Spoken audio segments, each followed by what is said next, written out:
Talagang ayaw talaga ng Panginoon. Mm. Ayaw talaga. Kinasusuklaman talaga ng Diyos yan. Kasi kung titingnan niyo po, kahit nung panahon ng ating Panginoong Yesus, yung mga alagad niya, ni hindi man na-drawing, nailarawan kung ano yung mukha niya. Opo. Kasi ayaw ng Diyos na magkaroon ng larawan. Mm. Masyado kasi siyang makapangyarihan, tapos iaalin tulad lang siya sa ganito. Mm. Kaya ang sabi ng Biblia sa Isaiah na marami tayong babasahin talata, may tenga pero hindi naman makarinig, may mata pero hindi naman makakita, may kamay pero hindi naman makahawak, may bibig hindi naman makapagsalita. Ayaw talaga niya. So, kung mayroon po kayong makikita mga larawan ng ating Panginoong Yesus, hindi po talaga siya yun. Amen. So, yung Biblia, ayaw nang maniwala sa Biblia kasi gawa lang daw ng tao. So, nilogic po siya. Nag-aral po ba kayo? Opo. Di ba, may mga libro kayong binabasa at naniniwala? Oo, kasi tinuro sa amin ng mga libro. Eh, bakit yung di ba gawa lang naman ng tao yan? Bakit yung pinaniwalaan? Eh, yung Biblia po ay galing din po sa, ginawa din po ng tao. Kaya lang, galing sa kapangyarihan, kinasihan ng banal ng Espiritu. So, nung ano siya, medyo,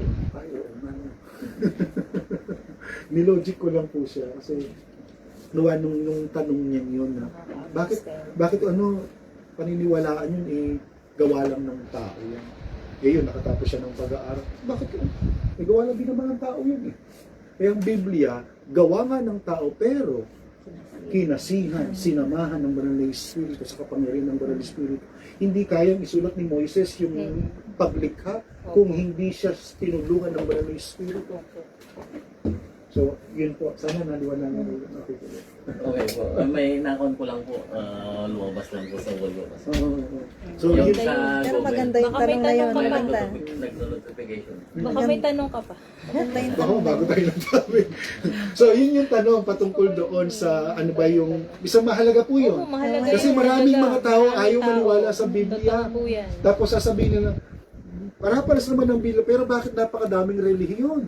Opo. Saka isa po, iba-iba po yung mga interpretation po. Iba yung tawag nito, yung translation. Translation. Iba-iba yung translation. Alam niyo po, kahit iba-iba yung translation, isa lang din naman ang daan.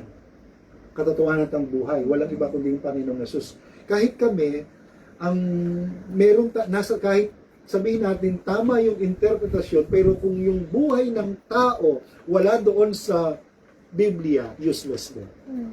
At kaya ang magandang interpretasyon talaga ng Biblia ay yung sarili Sarili. natin. Living. So, maliwanag po yan. Opo, pangyawan. Okay. Ngayon, merong sa Biblia na nagtanong na napakahalaga din. Mm-mm. At yung tanong nito, paano ba magkamit ng buhay na Walang hanggan. So, yun ang ating aaralin ngayon. At tignan natin yung mga talata na makikita natin sa gospel.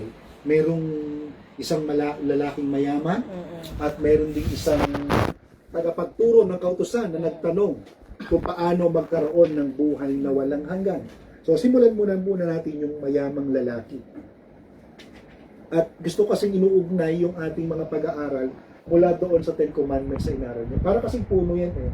Hindi ako ayaw kong bumali ng ibang puno para dugsong doon. Gusto ko lang siyang lagyan ng sanga para makita ko yung bunga ng pag-aaral, ng pagpapatuloy ng pag-aaral. So, tingnan po natin ito. Parang lalim na sinabi ko eh. Pero nag-gets ba yun? Opo. Maganda po. Ayaw kong magkaroon siya ng ibang bunga. Opo. Gusto ko makita lang siya. kung ano yung pag-aaral ninyo noon, makita ko yung, halimbawa kung puno ng mangga, gusto ko makita yung mangga talaga, yung bunga nun. Kasi ayaw kong pumutol ng ibang sanga para dugsong. Meron tayo pa naman tinatawag na gano'n, di ba? Meron po. Magpuputol ka para magbago. Marketing. Marketing. Margot. Marketing. Marketing. Yung mangga tapos bayabas. Oh, meron na gano'n. Meron na. Apple mango. Para chocolate. Pagkakan bayabas. Meron joke. Meron talaga Opo. yung gumagawa ng gano'n. Meron. Okay, pero dito na tayo para baka tumagal tayo. Mark chapter 10. Okay po, okay lang kayo magtanong ha. Anong mundo? Chapter 10 verses 37 hanggang sa mga Mark 10. sumusunod na talata. Mark chapter 10 verse 17. Malabo na talaga mata ko. 17, Mark chapter 10. Verse 17 17. hanggang 22 na lang po, no? 17. To 22. So, etong istorya nito, basahin nyo na lang po yan, ano? Merong isang lalaki, mayaman po yan, na patakbong lumapit sa ating Panginoong Yesus, may pagluhod pa yon. Mark chapter 10. Tapos, sabi niya, mabuting guro, ano po yung dapat kong gawin para magkaroon ng buhay na walang hanggan? Yun yung question na. At yun yung dapat na katanungan na dapat maintindihan ng mga tao. Kasi marami ngayon na tanong, pag nanonood tayo, parang walang kabuluhan na tanong na lang. Magtatanong sa mga gano'n, tapos pag-aawahin. 17. Opo. Kaya lang, walang naililigtas. Mm-mm. Pero ito, tanong na talagang magdudulot ng buhay na walang hanggan. Kaya ito yung tanong na may kabuluhan. At ang sagot ng Panginoon, kasi sabi niya, guro, mabuting guro, ano po yung dapat kong gawin para magkaroon ng buhay na walang hanggan? At sumagot ang Panginoong Yesus, sabi niya, bakit mo ako tinatawag na mabuti? Ang Diyos lang naman na mabuti. Tatanungin niyo yun, bakit? Kala kong mabuti ang Panginoon. So, hindi ko na masyadong papaliwanag yan. Tandaan niyo, nagkatawang tao siya dyan. Tao siyang sumasagot, pero kakaiba yung kanyang pananalita. Sabi niya, ang Diyos lang ang mabuti, wala nang iba. O kala ko bang mabuti ang Panginoong Yesus? Bakit sinabi niya? Tandaan niyo po yan, nagkatawang tao siya. At papaliwanag din dyan kung bakit niya ba nabanggit yan. Kaya lang ayaw kong idiin doon. Dito tayo, tuloy natin. Tungkol sa unang tanong mo, alam mo ang sinasabi ng kasalatan. Ano yung napag-aralan niyo ng mga nakaraan? Ilang buwan po yon? Ano daw po yung mga sinasabi doon sa Ten Commandments? Do not steal.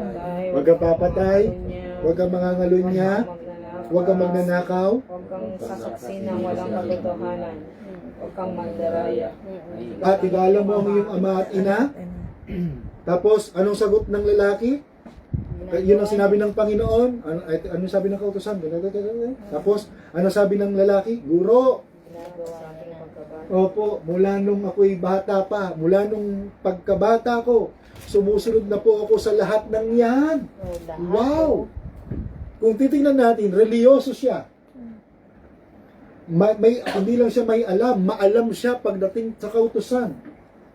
At kung titingnan natin, kung kayo ay tatanungin ko, magkakaroon na kaya siya ng buhay na walang hanggan? Depende po.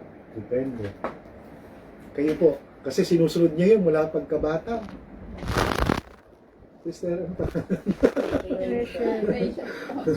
So, Rachel, palagay niyo po, mabait naman ako.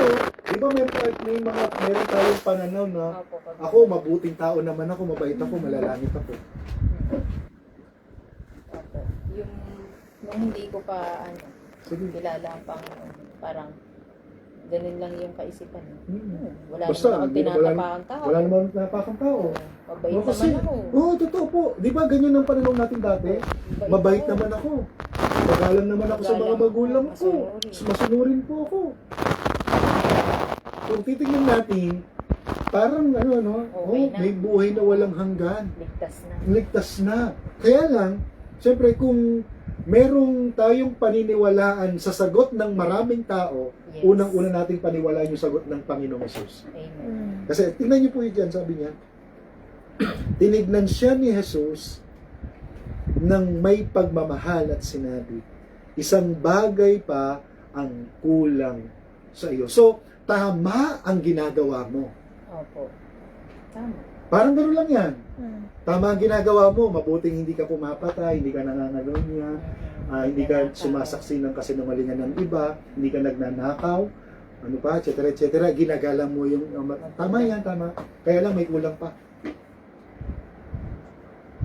Ano po yun? Sabi doon, Umuwi ka at ipagbili ang mga at pamimigay mo ang pera sa mga may hirap at magkakaroon ka ng kayamanan sa langit. Then, tingnan nyo po, pagkatapos, bumalik ka at sumunod sa akin. So, yun ang ginagawa ng lalaki. Tama yon na sinusunod niya yung mga kautusan, kaya lang meron siyang kakulangan. Balikan ko yan, ha? Balikan natin yan. Tingnan muna natin. I-post ko lang yan, ano? Meron siyang kakulangan. Ano ba yung kulang na yon? Tingnan muna natin yung isa pa. Sa, ano yung talata yun? Luke chapter 10. 10:20. Iahang ko lang ulisan, aral siya. Parang pastor yan. Parang mga mananampalataya